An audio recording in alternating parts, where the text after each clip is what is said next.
Câmara aprovou na última madrugada o texto base.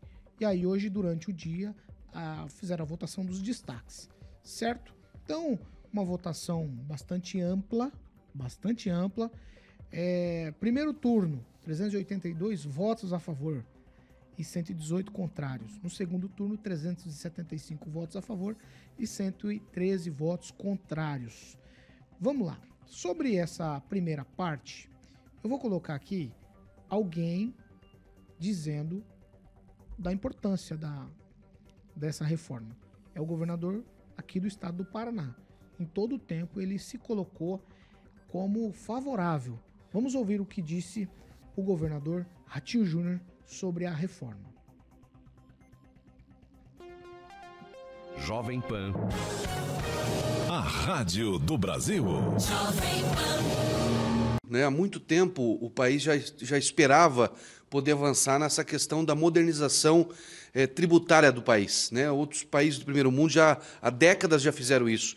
E o Brasil ainda tem, uma legislação extremamente complexa. Isso dificulta o empresário, o comerciante, a população, no modo geral, de entender todo essa complexidade tributária que existe no país. Então, houve um avanço gigante, acredito que a votação de ontem também foi muito bom para o país, Você não teve diferenças regionais, isso mostrou uma maturidade do Congresso, dos deputados, dos governadores, em conseguir achar pontos de equilíbrio entre todas as regiões do país. E, acima de tudo, é uma vitória da sociedade, que vai ter aí um sistema mais moderno, que vai facilitar ter mais transparência, uma melhor fiscalização e, automaticamente, fazer com que o país possa se modernizar e fazer com que todo o setor produtivo que gera emprego tenha a sua vida tributária muito mais facilitada. Então, acho que é um ganho importante o que aconteceu no dia de ontem para o país. 6 horas e 40 minutos. Repita. 6h40. Rafael, vou começar com você. Você já falou de manhã, mas eu quero ouvir você novamente sobre essa questão da importância ou não da reforma. Ela é importante porque o objetivo dela visa a simplificação dos impostos. Então, esse objetivo, como eu tinha dito hoje cedo, ela foi alcançada.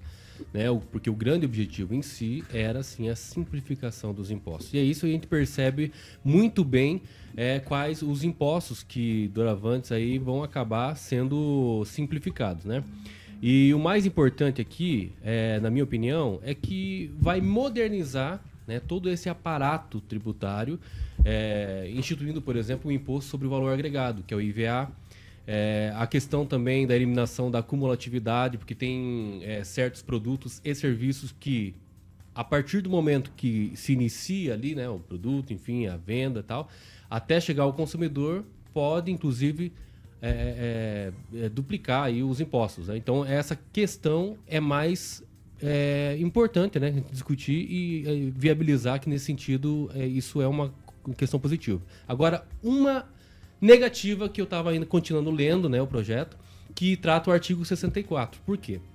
A discussão e votação dos projetos de lei, de iniciativa do Presidente da República, do STF, do Tribunal Superiores, Conselho Federativo dos Impostos sobre Bens e Serviços, também terão a iniciativa pelo Conselho Federativo, que tem poder deliberativo. Então, tudo que for regulamentado através de lei complementar, por exemplo, as alíquotas, também vai passar pelo Conselho, e esse Conselho vai ser criado através dessa reforma. Então é muito vago ainda, é muito cego esse ponto.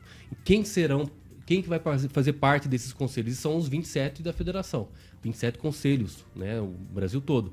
Quem será? Não vai, e uma coisa que estava no projeto é que cada conselho vai ter ali empresas privadas, ou entes privados, enfim, não terão nada público, mas a gente sabe que quando abre possibilidades aí de voto e poder de voto, a gente sabe que muitas pessoas acabam aí no cabide de emprego. Aí é complicado. Mas esse é o ponto negativo. Mas a simplificação objetiva tá aí. É isso e ponto final. Daniel, eu sei que ninguém aqui é especialista, mas o seu ponto de vista, agora não político, tá? A reforma real de fato é boa? Não é? Qual é o seu ponto de vista? A reforma é importante, Paulo. É uma reforma que há muito tempo vinha sendo esperada e não vi, principalmente governadores ou prefeitos, contra essa reforma. A maioria dizendo num consenso que vai simplificar, que vai se tornar uma coisa mais atrativa. Então, assim, se tem esse apoio dessa classe política que governa os estados, dos prefeitos que administram os municípios, a gente lendo algumas coisas e inteirando um pouco do assunto, a gente é totalmente favorável. Claro que nunca vai conseguir agradar em 100% um projeto desse tamanho, dessa magnitude, que vai refletir consideravelmente na vida de todos os brasileiros. Então, assim, mas essa reforma era extremamente necessária, muito tempo aguardada, e assim, foi aprovada, falando tecnicamente, é uma boa para o país. E assim, alguns personagens aí mais para frente você vai falar se tornaram destaque num período conturbado. Edivaldo Magro, amplo apoio, na sua opinião, é importante nesse momento essa reforma? Pois é, fundamental, né, Paulo? Na verdade, se fala que 30 anos, né, se discute essa reforma tributária, na verdade é mais antiga ainda e representa um avanço fundamental no setor produtivo, tanto que houve convergência de apoio, tanto na área política quanto na área produtiva. Obviamente, há pontos divergentes, há contradições em toda a reforma, há necessidade de leis complementares, não se sabe como vai funcionar esse conselho exatamente, então tem muitos detalhes, mas é importantíssimo reconhecer que houve um avanço, né? Eu lembro que em 95, se eu não me engano, quando surgiu essa expressão Custo Brasil, foi a Conferência Nacional do Comércio e da Indústria que introduziu essa expressão no vocabulário econômico.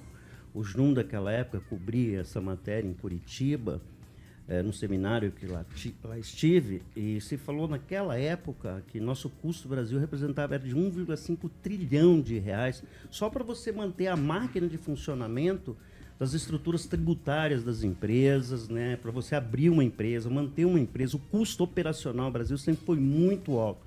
E a carga tributária já naquela época representava 35% do PIB. E exatamente por quê? Há um efeito cascata entre o momento da produção e o momento do consumo. Então, toda essa cadeia produtiva, desde o transporte, quando você passa uma mercadoria de um estado para outro, enfim, você vai reduzir essa complexidade com a reforma tributária e vai ficar mais fácil. Ainda, claro, né, eu não sou um conhecedor, ainda não estudei, nem pretendo me tornar um especialista, mas o que nós temos lido, o que a gente tem ouvido, né, reconhecido um pouco sobre essa questão do efeito cascata dos tributos, é de se supor, né, que muita coisa vai melhorar, pelo menos no aspecto do tributário, desde que haja, né, e isso vai ter muito debate ainda, vamos participar de seminários, de fórum, para compreender. Eu acho que, como disse bem o Daniel, acho que vai sentir o efeito depois, né, Daniel? Daqui a pouco a gente vai começar a sentir os efeitos positivos. Tanto que houve um apoio integral, né? Repetindo, tanto a área política quanto a área produtiva tem hipotecado apoio, inclusive a Confederação Nacional de Agricultura, que mobilizou a tua base parlamentar com informações muito importantes sobre o que representava alguns aspectos da reforma tributária para o setor produtivo do agronegócio, uma área fundamental para a agricultura, para a economia brasileira, Paulo.